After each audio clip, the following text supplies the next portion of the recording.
Faster than a speeding bullet. I ran until my muscles burned and my veins pumped battery acid. More powerful than a locomotive. An idea is like a virus. Resilient. Highly contagious. Able to leap tall buildings in a single bound.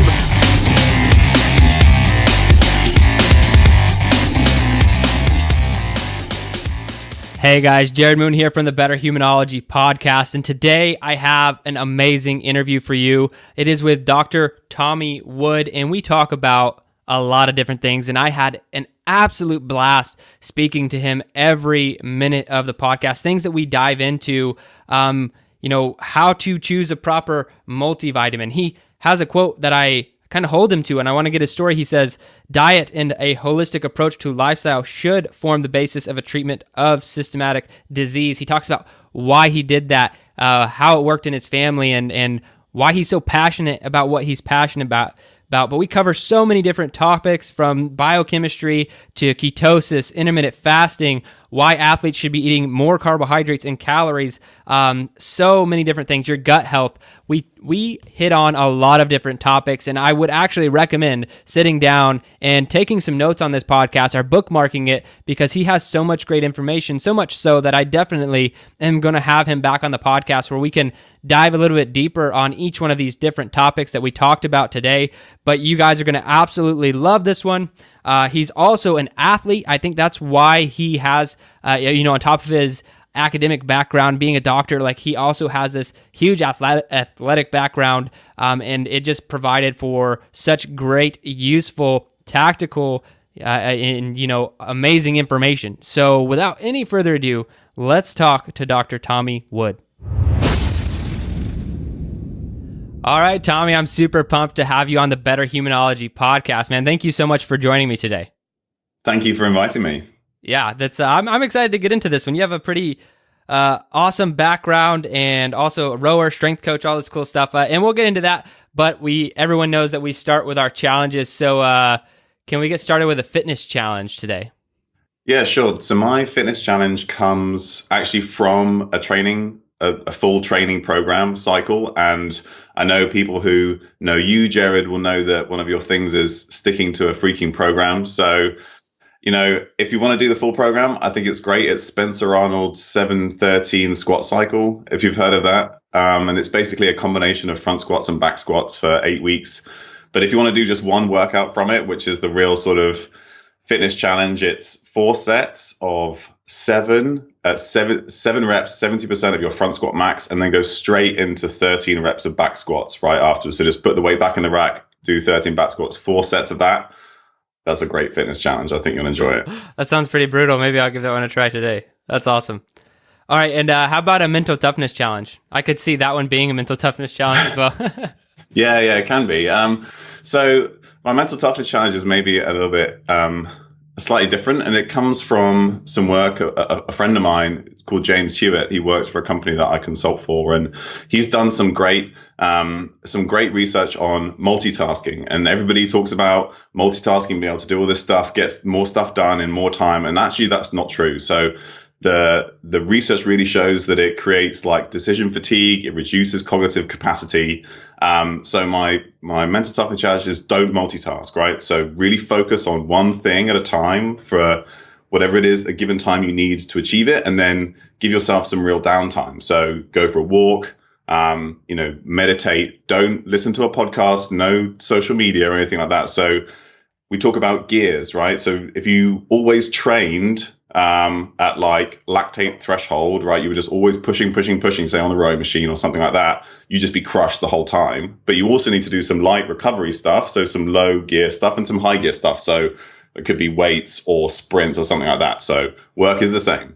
Do some really like intense stuff, intense focus, and then give yourself some downtime. So don't multitask. That's my challenge for the week. I love that. Yeah, I'm actually a horrible multitasker and a big fan of doing one thing at a time. So I'm glad to hear you say that. All right, how about a book recommendation? Okay, so I do have 2 answers to this. So I have the answer that I should give, and then the answer that I want to give. So the answer that I should give is Behave by Robert Sapolsky, which is a brilliant book. I haven't quite finished it, but it's an awesome book on why humans behave the way they do. everything from the neurochemistry all the way up to sort of like population biology and how people interact. And it's really great, and people should listen to his lectures too. The answer that I want to give is a fiction novel, because I think people who are passionate about health and fitness spend all their time reading blogs, listening to podcasts, always in their head, always overanalyzing, always, can I do something better? So like, when was the last time you sat down and read a really good fiction book? So I Am Pilgrim by Terry Hayes is awesome. It's the best fiction book I've read in a long time. So people should, there's all the science stuff, and read that too, but grab yourself a nice novel and read that before bed. I might need to take that recommendation, because I can't remember the last time I read a fiction book, but I get what you're saying. I do tend to be in the boat you're just talking about, man. Too much reading, research, and analyzing and stuff. So I think that's an awesome recommendation. All right, dude. So let's get to your background a little bit. If you could tell me just your background, what you're doing now, all that good stuff. I'd love to hear about it. Sure. So my background starts, so I have an undergraduate degree in biochemistry. I studied mainly in the UK, so undergraduate at Cambridge, and then I went to Oxford to do a medical degree. And during that time, like you mentioned, my main sport was rowing. And before then, I actually hadn't really been that much into fitness. Hadn't really done much training as a teenager or anything like that, but sort of really got into it as an undergrad. And during that time, and then also the years after, I did a bit of everything, right? I've done ultra endurance racing, I've done CrossFit, I've done powerlifting, and coached and trained in those as well. And where I sort of got to the point that I am today is I was working, I worked as a junior doctor, kind of intern, resident level in London, then went to Norway to do a PhD. And while I was there, I sort of, I'd been interested in a lot of this, health and fitness stuff, had been interested in training for a long period of time, very interested in diet and lifestyle and how that can affect, performance and health.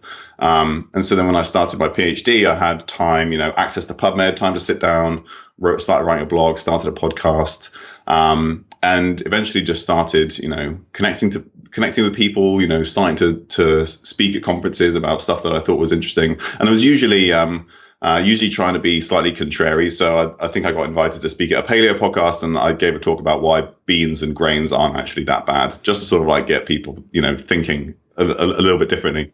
And so during that time, I met up with Chris Kelly, or I met remotely, and he runs, or back then he was running a clinic for athletes, an online coaching clinic, which includes a lot of detailed biochemistry tests, blood tests, urine tests, stool tests, and sort of using that to optimize people's performance. And often people have some kind of health problem that's holding them back from whatever training goal or performance goal it is that they have.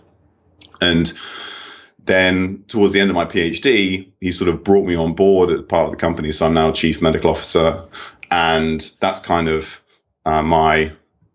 it's not my full-time job at the moment, but it will be very soon. And so that's exactly what we do. We have people who want to perform better in any kind of sport or cognitively, and they come to us and we coach them for, intensively for months or a year or even longer. We do all those kind of detailed tests and really dig down into their biochemistry, and we just sort of do everything we can to make them a healthy, happy, well-performing human being. So that's kind of where I am now and what I spend most of my time doing. That's awesome. So I actually want to start there because that sounds very interesting. So you're helping people, you said, cognitively and through sport performance, kind of getting over their nutritional limitations. Is what are some of the common things that you see? Is it just a poor diet, or is it like some sort of specific elimination that gets people to the next level? What are you guys working on when you're doing this stuff? Yeah, that's the perfect question. And because the answer is always different depending on the person in front of me. And so we often do work with people on an elimination diet, like an autoimmune paleo style diet. Usually if they have some kind of autoimmune condition or some other health problem that's going on, and that's like a great place to start. So for some people, that's where we go. For other people, normally overall diet quality is pretty good, because by the time you come to work with us, you've read all the blogs, you've listened to all the podcasts, you have a fairly good idea of what you should be eating, and it's probably not, cornflakes for breakfast and, bread, sandwich for lunch and pasta for dinner, right? Just it's people are eating pretty well. So one of the problems that we tend to see is people who aren't eating enough and aren't eating enough carbohydrates. So we talk a lot about ketogenic diets. I work a lot in ketogenic diets. We ran something called the Keto Summit last year because we think it can be really powerful when used correctly. But we have guys who come, they're doing CrossFit, they're eating a low carb diet. They're also doing some intermittent fasting because they think that's, that's beneficial, and it certainly can be beneficial in the right scenario. But then all of that stuff stacked on top of the fact that they have a full-time job and they have a family and they don't sleep properly, and it just causes a complete nightmare. So just looking at somebody where they're at, and then often I'm like, eat more calories, eat more carbs. That's like the first thing that comes out of my mouth, but, very dependent on who's in front of me. Right. And that's, I've actually had a lot of pushback with some of my athletes who come from a more maybe the clean eating paleo world, and then they come into my world and I know what training they're doing because I'm programming it, and I give them just like a basic macronutrient plan. They're like, that's a lot of carbohydrates and more calories than I'm used to. I'm like, trust me, like everything's gonna be okay. So that's awesome. So I want to hit on two things real quick. You said intermittent fasting has its place, but maybe it's not for everyone. Can you kind of talk about some of the pros and cons to that? Because that's really big. I know in our community, people trying it out. I do it myself. And so I would just love to hear your opinion on it.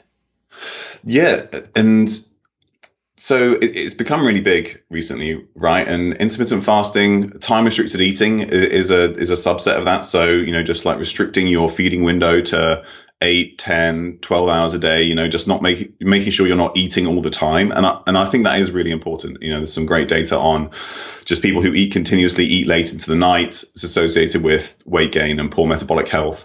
And just I always think about it like your body, your mitochondria, which make the most of the energy in your cells, they're like a car engine, right? And you wouldn't drive all day, every day and never give your car a rest, or then take some time for it to, be, say, looked at by a mechanic, or, fixed up, tuned, oiled. And that's what happens when you're not eating, right? Essentially. So when you're fasting, you stimulate something called autophagy or mitophagy if it's the mitochondria. The broken bits, damaged bits get broken down, new bits get made, and you need a period of fasting to do that.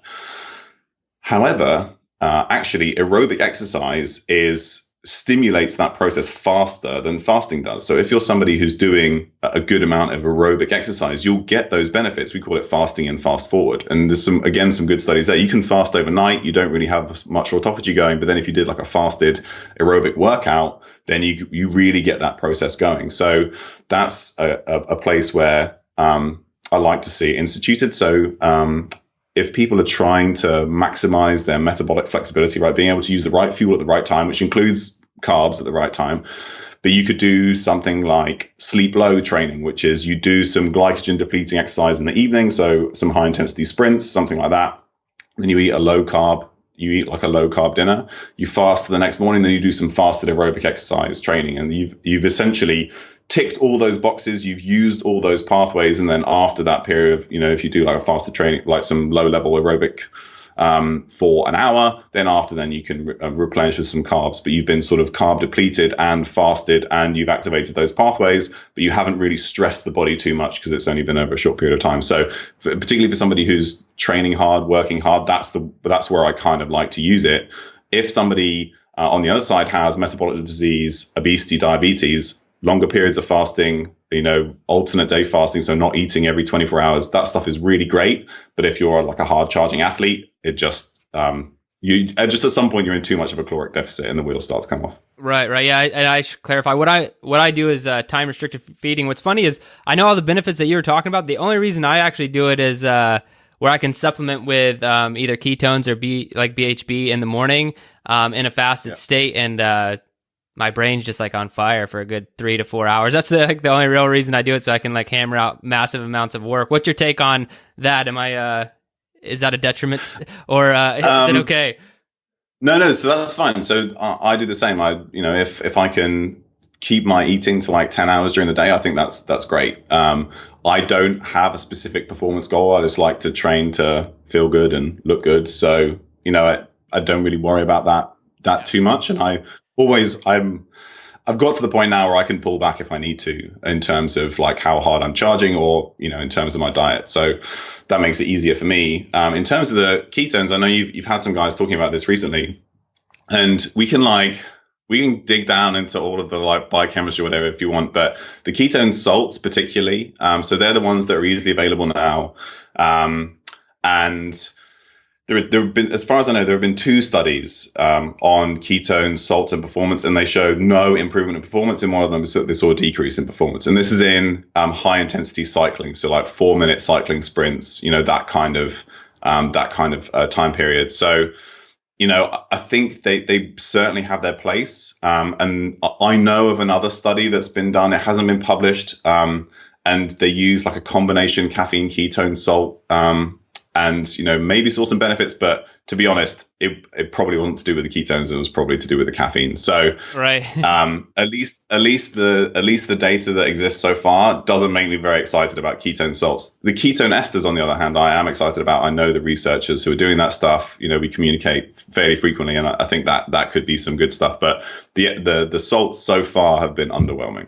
Yeah, and I haven't noticed any sort of performance difference at all. Some sort of cognitive benefit, but sometimes I'm just not even using the salts. It's just like a concentrated MCT, and using that to try and just increase brain function. So the ketone esters, if I'm correct, those are rather expensive right now in the marketplace, right? Do you see that coming down in the future? I think that's certainly the goal, and I will just briefly say, like we regularly use MCT oils because, like, a lot of the athletes that we have are low carb endurance athletes. They like MCT oils. We actually have an MCT product to support that, so that's definitely something that I think is good. In terms of the ester, yes, it's. I mean, I know a lot more than I can say, but they're in the process of being commercialized. They will be out at some point soon. They will be expensive to start with, and probably at the point where you wouldn't want to use it every day, but you might be willing to use it for competition. But as demand increases, certainly the goal is to bring the cost down. So I think that it's always it starts off with the early adopters, and then as the market builds, then I think that stuff will come down, and if you are looking at performance of the ester, so Kieran Clark's lab in Oxford, they've done most of the research. They've shown, again, it's usually in cycling because that's the easiest way to test people in the lab. They see about a 2% performance boost if you have the ketone ester, but you have to take it with glucose. Interestingly, you have to have some carbs with your ketones, and there's a good biochemical reason for that. But so about a 2% performance boost. If you are a top level performer, 2% is massive, right? That's going to be great. If you are the average guy who's just like trying to do a bit better in the gym, then a regular training program, sleeping properly, eating properly is going to be a much bigger percentage performance boost. So it's also going to depend on where you are and where you're trying to perform. That will determine whether it's worth it for you. That makes sense. And do you have some athletes that you put into ketosis on purpose? They come to you and you're like, hey, I think you should be in ketosis. Most of the athletes who we don't often recommend it off the bat, except for people who have certain types of gut dysbiosis. So people who have a Clostridial infection, so that's one type of bacterial infection, and we test that on multiple different ways. They seem to do really great on a ketogenic diet, and it seems to just like kick those bugs out, and they feel really, really good. With other things going on in people's guts, actually, if they go on a high-fat diet, it makes them feel much worse. When you go on a keto diet, they feel worse. So it really does depend on what's going on. But those, long-distance endurance athletes, Ironman triathletes, I think we have a couple of articles on our blog written by our scientific director, Megan, we're talking about a ketogenic diet for Ironman athletes, because that's the kind of distance where we think they'll really see some benefit. However, when you are doing that and you're doing high intensity training, what doesn't come across is that a lot of the athletes doing well on a ketogenic diet, and people have probably heard of Sami Inkinen, Zach Bitter. These guys are sort of some of the poster boys of a ketogenic diet for long distance athletes. When they do high intensity training, they eat more carbohydrate. They're eating 200, 300, 400 grams of carbohydrate in a day, but because of their physiology and because of the amount of training they're doing, they remain in ketosis most of the time. So just because you're on a ketogenic diet doesn't mean that you're not eating carbs, right? And that then are tailored appropriately to the intensity that you're doing. So again, it's very dependent on the what event you're trying to perform in, but equally, I think when people take the definitions of a ketogenic diet too strictly, that's when they really start to see problems. Yeah, and I want to get your take, kind of big picture here, because of what we're talking about. It seems like nutrition, and this could have been happening for a long time, but for me, I've been just noticing it in my field over the last 2 years, is that there's basically not a one-size-fits-all diet. It's like every single person is 100% needs to be like individualized. If you have some sort of problem, or like you could try the basics, and some of the basics work for a lot of people, but if it doesn't, you have to go individualized.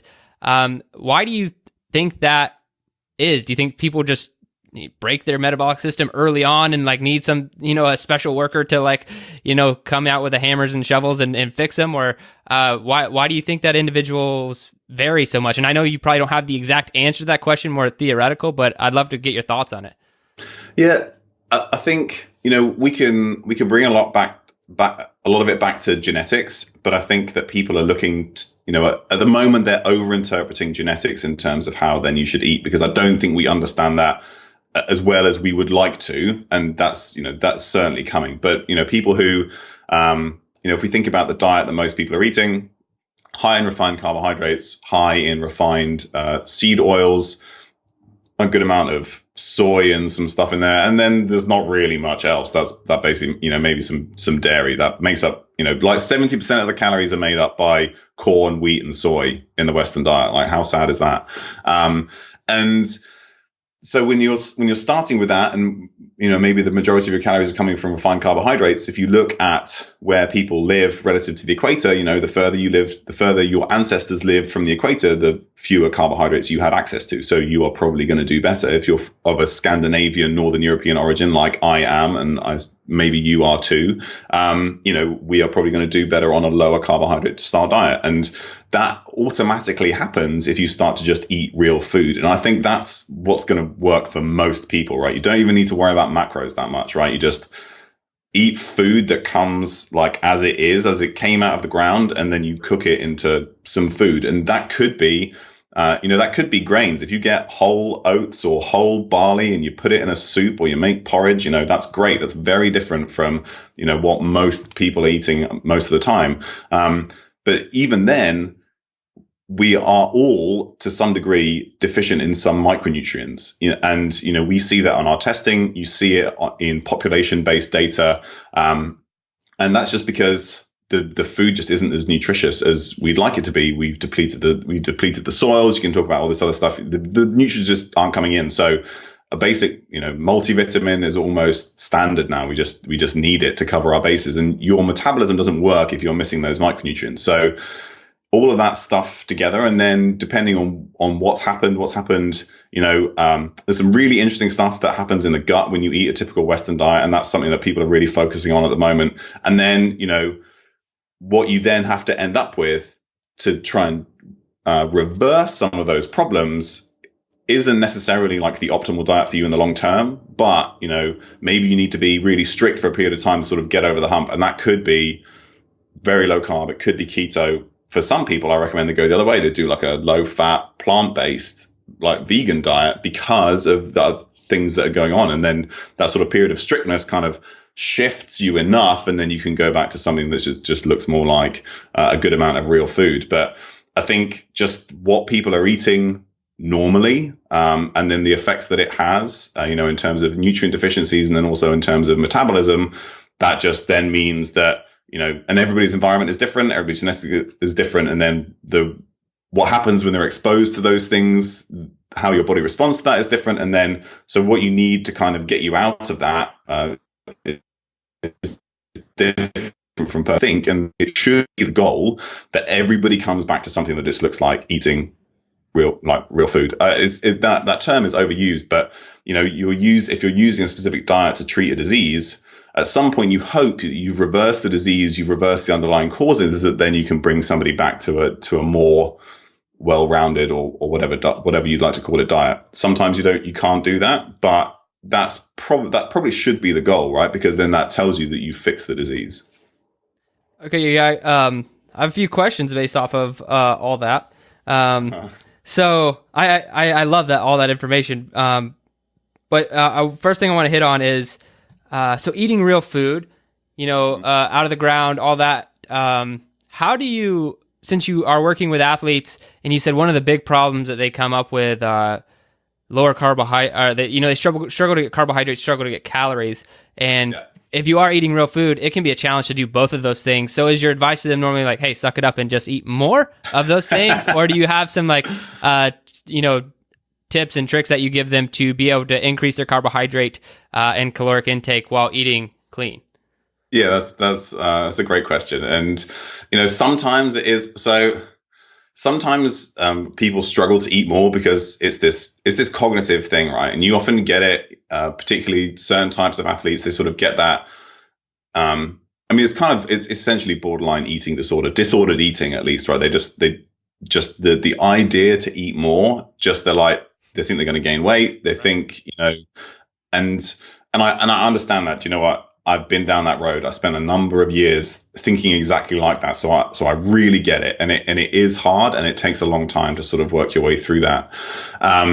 So sometimes it's working on the psychology. Sometimes it's telling somebody to suck it up. It depends on what you think they'll respond well to. Right. I am the advocate of a smoothie.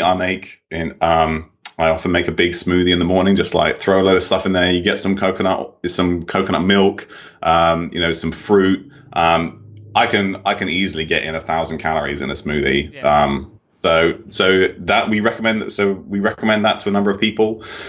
Equally, if you are that kind of high intensity athlete working really hard, some white rice, you can put some carbohydrates in your post-workout shake.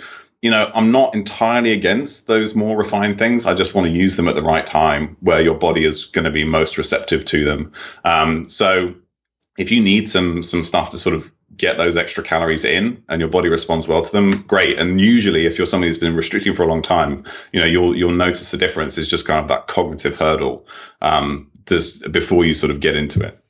This is awesome. And I think, to be honest, I don't think I've ever spoken to someone who I agree with more on diet. And I think it's because you have that athletic background, not just the the academic background. You have the athletic background, so you also understand how it's working with an athlete. This is incredible. All right, so going to micronutrients. So you think that most people should be just standard, you should be taking a multivitamin or some form of that, because even if you're eating vegetables, the quality of those vegetables might not be able to provide the micronutrients you need? Yeah, definitely. Everybody we work with as part of the program, you pay your subscription, you get a bottle of you get our favorite multivitamin every month, and it's that's exactly right. Depending on where you live, the food that you eat, as much as I truly wish you could get everything you needed from food. Like I would love nothing more than that. But just at the moment, we test for specific nutrient deficiencies, and we will feed those, or we will supplement those specifically. But then just a really well formulated multivitamin is just going to tick all those boxes. And most of those, if you have a little bit more than you need, it doesn't really cause an issue. But if you have too little, then that's definitely going to be causing problems. So it's just a really good way to cover the bases. And what should people be looking for in a good multivitamin? Yeah, that's a great question. So there are some companies that make good stuff. Thorne is probably the one that people know the most. That's the one that we use the most. If you can't get access to all of the Thorne stuff, then Designs for Health makes some good things. And I have no relationship with those companies. I just like the stuff that they make, and that's what we recommend to people. But you'll generally find that, good stuff to look out for is the form that the vitamins come in. So, you will be having some kind of folate or methylfolate rather than folic acid. You will have a pyridoxal 5-phosphate, which is the active form of B6 rather than pyridoxine, HCl. You will have some kind of B12, active B12. So that could be methylcobalamin, hydroxycobalamin instead of cyanocobalamin, which people should be able to read. And that's the plant-based B12 that is basically completely useless to the human body. So if you look on the back and you see that it has those 3 things in it, you're like, okay, this person probably has a good idea of what they're putting together. You might also find some more trace minerals, so something like molybdenum or boron. That kind of tells you that they're sort of really touching some of the more niche stuff, but which can be really important. So iodine, selenium, all that kind of stuff will tend to come as standard. But if you particularly the B vitamins, if they come in the cheap form, so the ones that I recommend against, that kind of tells you that somebody's cut a corner or they're not really thinking about it too much. But if the other stuff is in there, that's probably a good start. That's great, man. So we got a nice little hack there for checking our multivitamins. So everyone listening, go do that. Check what you're taking. If you're not taking something, take something. All right. So what are your recommendations? You kind of mentioned possibly putting someone vegan or ketosis. So how would someone know if they had a gut issue? Is there a way to know that you have a gut issue without working with a professional, I would say? Yes, that's a great question. And we have a tool that will tell you. Chris Kelly, I mentioned him earlier, he's the sort of CEO of Nourish Balance Thrive. He has a background in computer science. He worked in Silicon Valley for a few years before he quit his job to start Nourish Balance Thrive.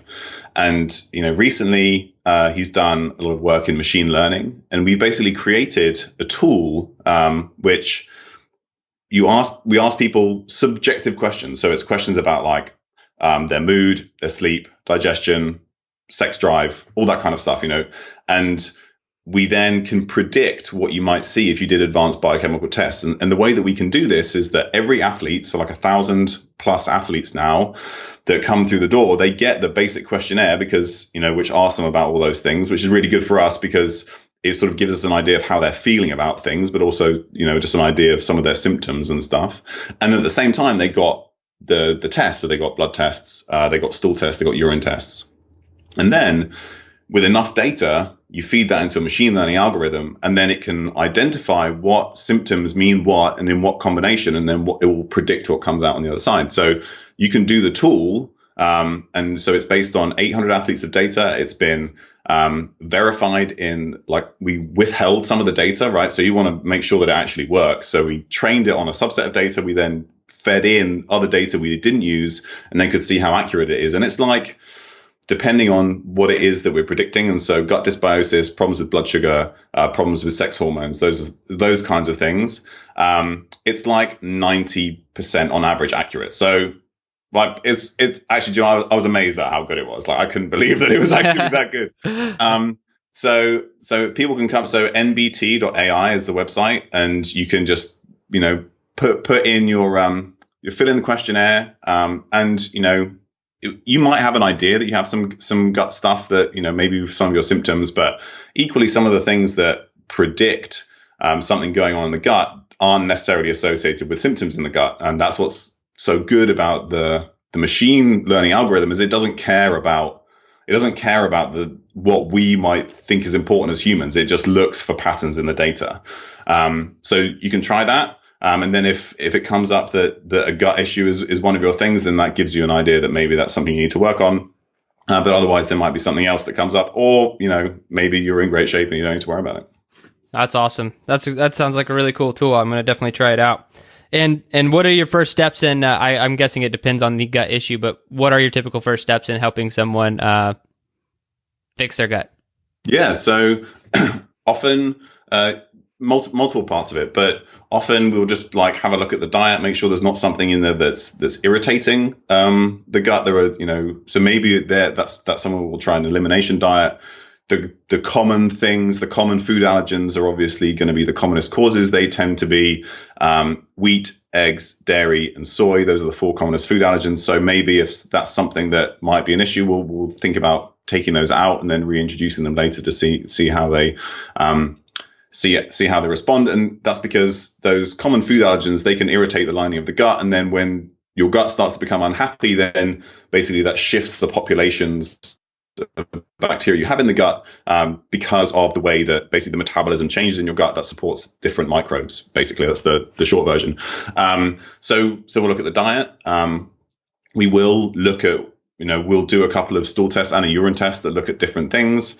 So we test multiple ways because the tests don't always 100% agree. And people will probably have heard about that in terms of stool testing. No test is perfect. So we try and come from as many directions as possible to make sure we're doing the right thing.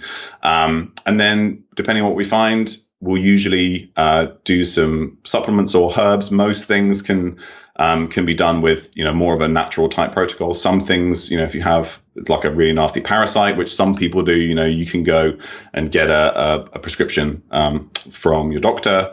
And then from there, what you really need to be, what's really important. So you can treat something that's going on in the gut, and that's something that we often do, but you need to then restructure the lifestyle to support a happy gut. And so then we spend a lot of time, and what I think is the most important thing is looking at lifestyle. So looking at things that affect sleep and stress and your cognitive approach to your life, and whether you have purpose in life, because if you don't have purpose in life, basically everything else is screwed. So, we basically come from every direction. And if you create a person that's then more robust with a robust environment, then the gut starts to take care of itself. And you can't, so people always want to just I'll take these supplements and I'll take these pills and then my gut will be better. And sadly, it doesn't really work out like that. So we have to kind of come at it from all directions. That's awesome. And so if anyone listening is wondering why I've done like 3 podcasts on finding your purpose, that might help out a little bit. That's awesome. So sleep is a big deal, reducing stress. What are we looking for to help in those 2 areas? Yeah. So obviously when it comes to sleep, light is probably one of the most important things. So you need to be exposed to bright light during the day. You need to be outside. The lights inside your house or inside your workplace are not bright enough to time your circadian rhythm. And so then that's going to prevent you later on producing enough melatonin to give you a good quality sleep. So then bright light during the day, and then darkness at night, obviously very important. So you may have talked about blue blocking glasses, or F-Lux for your computer. So just not exposing yourself to those bright blue lights that suppress melatonin production. So again, like a Kindle e-reader, which is has a blue backlight, that's like, you're reading it in bed and it's just like killer for your sleep. And they've done studies on that. So some glasses, or just not exposing yourself to those bright lights, having a dark, cool room. I think removing technology from the room is really important, because if you're kind of there's often this thing where, and this is something that Chris has talked about, is that when he had his phone next to his bed, and this depends from person to person. When he had his phone next to his bed, he was always like, well, when I wake up in the middle of the night, I know that entertainment is right next to me. Like Instagram is right there waiting to entertain me. So then, it just, you automatically lean over and grab the phone, and then you've sort of like broken that cycle. So removing those kinds of distractions from the bedroom can be really important. The bedroom is for sleeping, and one other thing. So doing something like that, that's going to be kind of the best thing. You can supplement with certain things if needed. So some people, again, we look at this based on tests, but some things to support serotonin, maybe a small dose of melatonin can certainly help. But that's sort of like the broad bases that will help you. In terms of stress, we talk a lot about mindfulness, meditation. It can be, again, walking out in nature without headphones in. That's super important. If you just like go out and you listen to podcasts, you haven't quite engaged in it in the way that you maybe should. So if you have a really stressful job, taking 10 minutes to do 10 minutes of headspace, again, you can use the app, which is really good. People really love that. If you associate some kind of mindfulness-based practice with your stressful job, that automatically reduces the amount that the job stresses you out, because you've created this part of the job. And, because if you walk in the doors and it's immediately stressful, it's going to be like that all day. But if you can find some time and it's going to cause that automatically. Your body's going to be on alert, ready to go the minute you walk through the door. But if you sort of create some time to do some mindfulness-based practice in your office or wherever, and I know some great people who are trying to institute mindfulness-based practice in emergency rooms, because immediately it gives the nurses, doctors, all the support staff, it gives them like 10 minutes to sort of like take a break, and they're going to be much clearer, much more effective when they go back out onto the shop floor. So that is really good. Again, you can do that before bed. Just sort of depends on when you'll benefit from it most. And then the thing we talked about earlier, the multitasking, and I think that's this real sort of stressful cognitive drain that we don't really think about, constantly being bombarded. And do you know what? I am not good at this, and I need to be much better, because I know how important it is. They're just like constantly bombarded by emails. I have like 4 different email accounts. They're coming in continuously. I'm trying to write 3 different things at the same time. There's always like, I don't really do Instagram or Twitter, but I get emails about Facebook stuff, and it just sort of like it comes from every direction, and you just can't focus. And that's a real sort of cognitive drain. So that's something, if you can find some way to segment that out, you only answer emails a short period every day. The rest of the time, you don't look at them. You can sort of just focus on a single task at a time. I think that's really going to help. So just depending on your job and what it is that affects you the most, you can kind of hopefully from all of that figure out what's going to work best for you. Awesome. A lot of great tips there. Perfect, man. Well, I'm going to switch gears on you here. Going to go all with right. the book question. So say there's a nationwide curriculum implemented, and the president calls you up and says you are responsible for 1 chapter of the book. Every single child in America will have to read your chapter and be tested on and pass before they can graduate high school. What would your chapter be about? So you know what? You asked me whether I prepared this question, and I realized that I didn't prepare this question. So I'm gonna prepare 1 chapter for a book. Do you know what? My chapter is going to be about social interaction. So one thing that, and I don't really care. So I'm not gonna set a test. There's not going to be a quiz, but there is going to be a requirement that people go out and interact with another human being, and somebody they don't know. So these kids, and this is great to start this as kids, because kids are so ready to do this. They're so ready to go up and talk to strangers, so ready to go and, ask somebody questions. And, if they realize we talk to them about how that important is, and yes, stranger danger, all that kind of stuff, I appreciate it. But, going out and starting these small social interactions with people is so important. And social isolation, along with purpose, like those two, the social isolation with the absence of purpose is like killer. You can talk about macronutrients until your face turns blue, but those are the things that are basically killing our elderly. I mean, that's just a fact. So,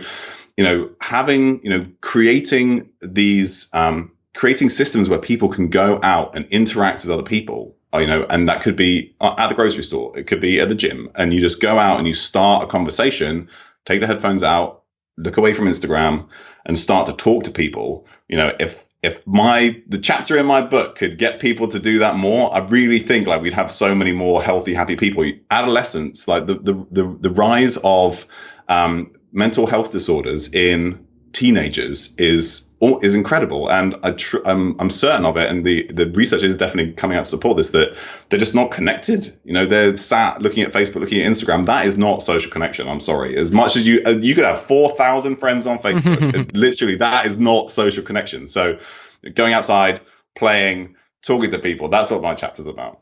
Awesome. I think that's great.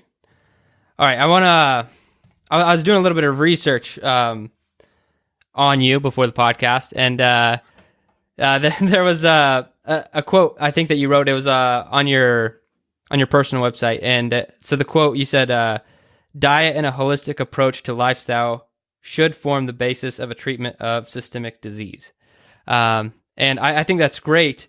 But I want to dive into that a little bit more. How did you? Because I think a lot of people would agree with that, but how did you stumble across that or onto that? Because I know that you just didn't someone told you and you're like, oh yeah, that sounds good, I'll go with that. It was through some personal experience or something that happened that led you in this direction. What was that? Yeah, absolutely. And as a fantastic question. And so all of this stuff has kind of interested me from the time. So, it goes back to, my late teens. I'm about to go to university. I get dumped by my girlfriend. And like, as all boys do, or something, they're like, well, I'm going to do something to like get her back. She's going to love me again. And my decision was, if I get myself a 6-pack, then she's going to love me again. By the way, guys, not true. She doesn't care whether you have a 6-pack. Or if she does, then she's not the right girl for you. Anyway, that's a different podcast. So back then, I get into the kind of like all this health and fitness stuff, and I'm always like continuously reading about it. Yes. And back then I'm like, yeah, fat people, obese people, they just need to train harder in the gym and stop eating so many cookies. And like, that's just going to fix everything. And like now if I could tell my 18-year-old self that how wrong he was back then, but that's fine. You sort of live and learn. And so this is like always simmering in the back of my mind. But then when I'm at medical school, my mum meets my now stepdad, and he has a son who's now my stepbrother, almost exactly the same age as me, who has multiple sclerosis. And when you are a chemical engineer, which is what my stepdad is, what you're really good at, and my fiance is also a chemical engineer, and you see them in action, what they're really good at is solving problems, right? No matter what the problem is, great, we'll fix this. And so when you're a chemical engineer and your son is diagnosed with multiple sclerosis, you're like, this is easy. This is just a system. It's a problem. I can fix it. And so what we did, it was kind of like a family project, is we went through hundreds, thousands of research papers on literally everything that could possibly cause or be associated with multiple sclerosis. And what kind of falls out and is genetics, diet, vitamin D levels, whether you've been exposed to chronic infections, whether you've been exposed to toxic or heavy metals, all this stuff kind of falls out. And then you're just like, this just makes perfect sense. You look at the map of the world for multiple sclerosis, and yes, people talk about the distance, the further you are from the equator, the higher the risk of multiple sclerosis. But it's also concentrated in the US and, Western civilization. It is also a disease of Western civilization. So you just think, what do we do wrong in Western civilization? It's like we eat crap food. It's dark during the day because we're inside, and it's light at night because we're exposed to all this stuff. We're stressed. We think we need to work all the time, but actually that doesn't really get us anywhere. And, again, like we're nutritionally deficient, all this kind of stuff comes into play. So when you just kind of look at that, so it was trying to help my stepbrother with multiple sclerosis kind of open my eyes to all this stuff. And then the more you work with people, the more you see people, the more you just like look at everybody else, out there, and you realize how the modern environment is just making them sick. Then the solution hopefully becomes obvious, right? I'm certainly not against modern medicine. If I get hit by a car, please put me in an ambulance, take me to the ER department. Like, they will do a fabulous job and they will save my life. But when it comes to chronic disease, doctors want to help, so this is one of my other soapboxes. So you just, the rapid fire questions are going to be terrible, Jared, because I'm very bad at answering a question in a short period of time. But, so doctors want to help, and there's all these people who in the world that I interact with, they say, my doctor's so stupid. He doesn't know this. How, I can't believe it. And your doctor really wants to help, and he or she is doing the best that they can with the information they have, but they have 7 minutes, to look after you, and then write their notes, and then bill your insurance company.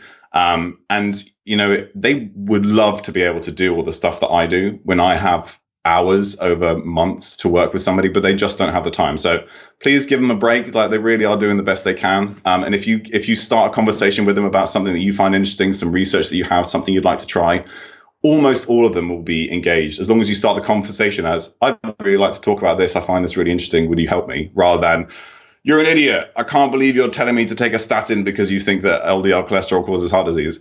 That's another cost. But so, modern medicine does great stuff. If everybody could take, so they don't have time to do it for you. So you have to take control. Nobody cares about your health as much as you do.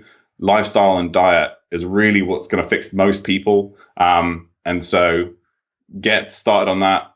Don't, I'm going to stop talking now. That's plenty. No, that was perfect. I think you answered the question. I'm always interested to see how someone becomes passionate about what they're passionate about. And I think that's a phenomenal story. But we are going to move to the quick fire of the questions of the show. But before I do, maybe I will have to have you on. Every time you said that's another podcast, I think we're going to have you on for another episode down the road, because I'd be very interested to go down each rabbit hole. Happy to. Perfect. All right, so here we go. Quick fire question. What is the hardest workout you've ever done? So I'm going to cheat slightly because it was a race, but the X-Tri 24, which was the world's first ever fully off-road Ironman distance triathlon. I did that and then promptly quit endurance racing. Dang. So full Ironman triathlon, but like off-roading and stuff? Yeah, so sea swimming, mountain biking, trail running. Goodness. So and you ran a marathon trail running. Yeah, actually it was it was about 30 miles. So it was so technically it was an ultra marathon because they got the course like had to be moved because of some weather stuff. So basically there was a torrential downpour the entire time. So 250 people signed up. 150 started because the weather was so bad. Fewer than 40 finished. So dang, that's incredible. And where was this at? This was in the south of England. Okay. So on the south coast of England. Yeah. Wow, that's crazy. All right, man. That is the hardest workout I may have ever heard of. All right. In your opinion, what's the best activity for building mental toughness?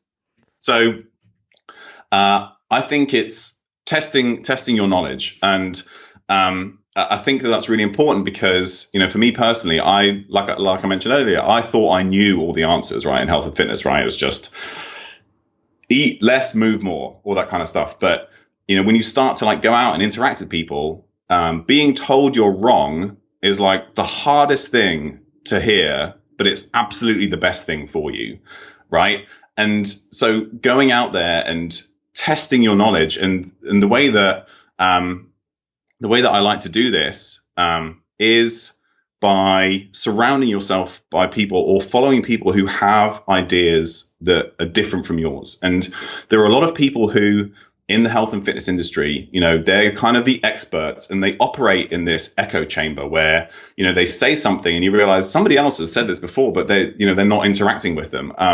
Or they sort of create this single narrative that's going to be, low carb, keto, that's going to solve everything. And it also creates this sort of like us versus them. So like either you're keto or you're one of the others and we don't like hanging out with you because you're an idiot and carbs cause diabetes. So I think it's always really important to remember that you know a lot less than you think you do. And this actually goes back to the time I finished my exams, high school. I got the grades to go to Cambridge. And the first thing my dad said, and my dad is a very successful scientist. If anybody's heard of the journal like Nature, if you publish one paper in Nature that like makes your career, he publishes like one a year or something. It's like as a budding young scientist, for me, it's very unfair to have a dad like that to try and follow.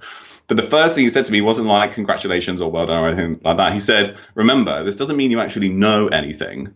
And like it took me more than a decade to figure out what he meant. But it's basically, just remember, like you know a lot less than you think you do. So surround yourself with people who disagree with you, follow people who you disagree with, and try and create like a stimulating conversation rather than just like this sort of like us versus them.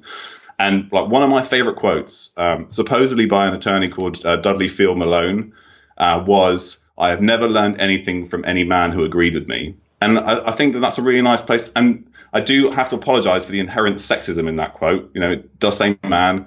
As a man, the people who disagree with me most and the people who I have the most to learn from are the women in my life. So that's like absolutely part of it. But, so I spend a lot of time trying to follow the people, understand the other side and hopefully learn some more from them. So testing your knowledge, going out there, seeing what you know, what you think you know, what sticks. I think that's the best way to build mental toughness. Being told you're wrong. Find a way to be told you're wrong.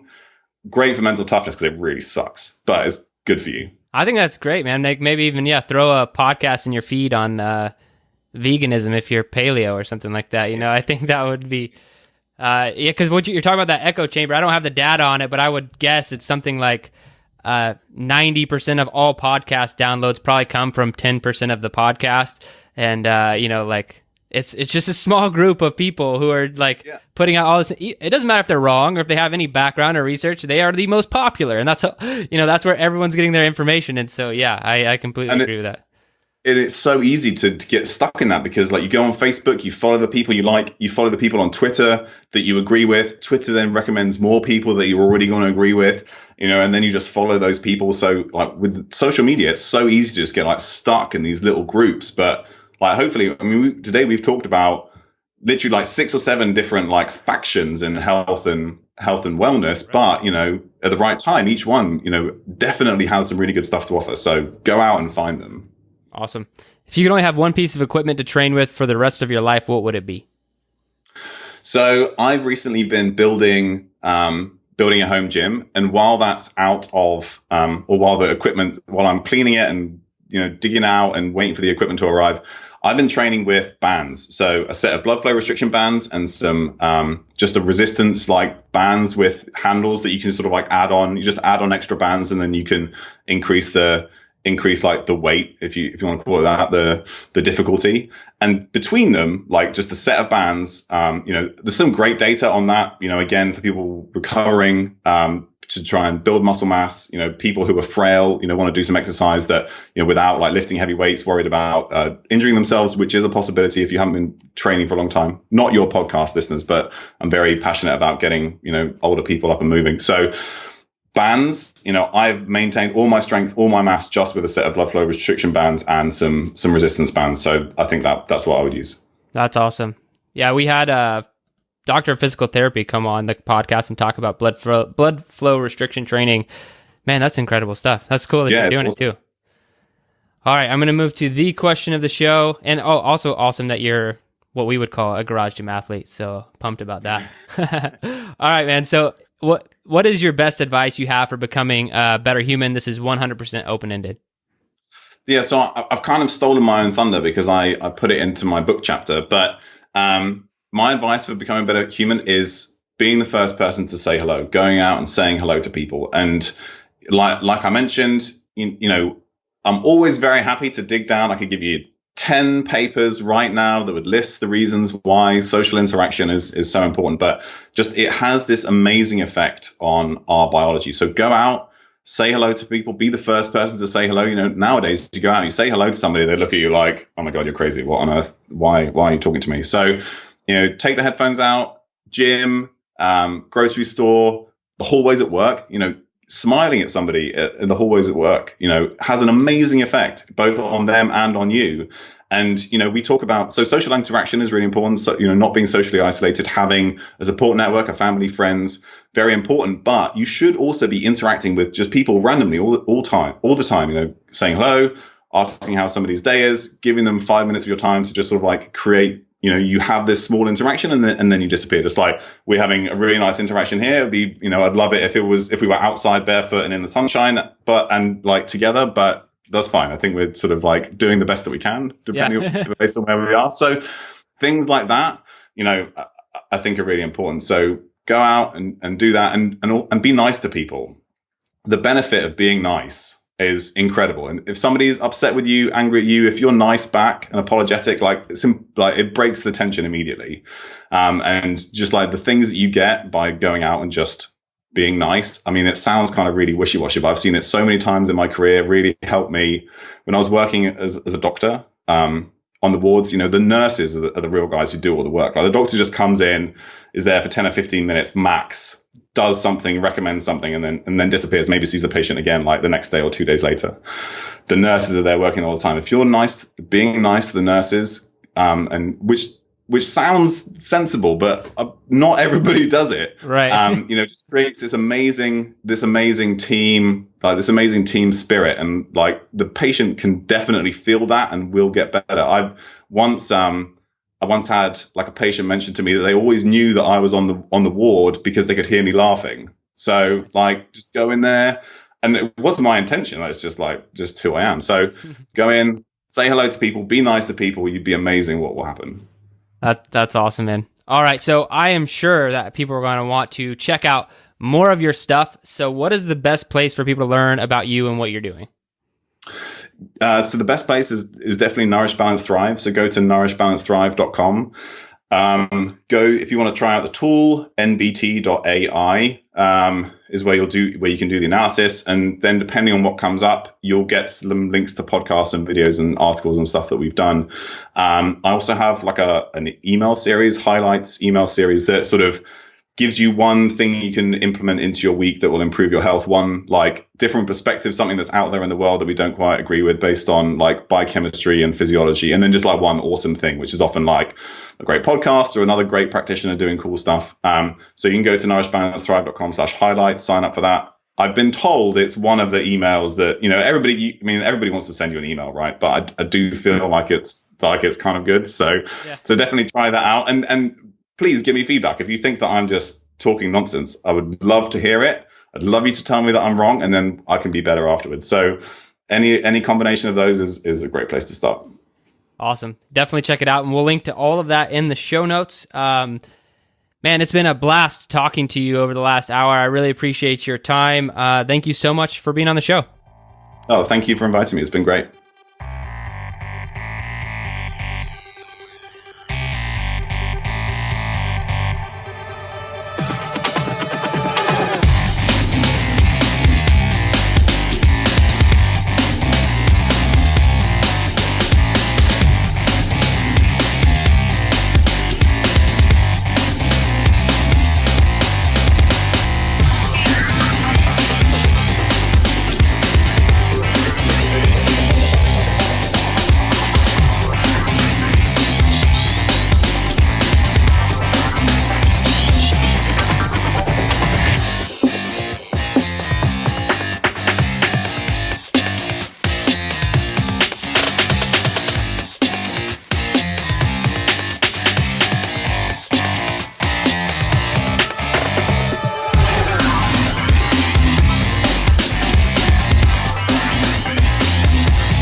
Your best.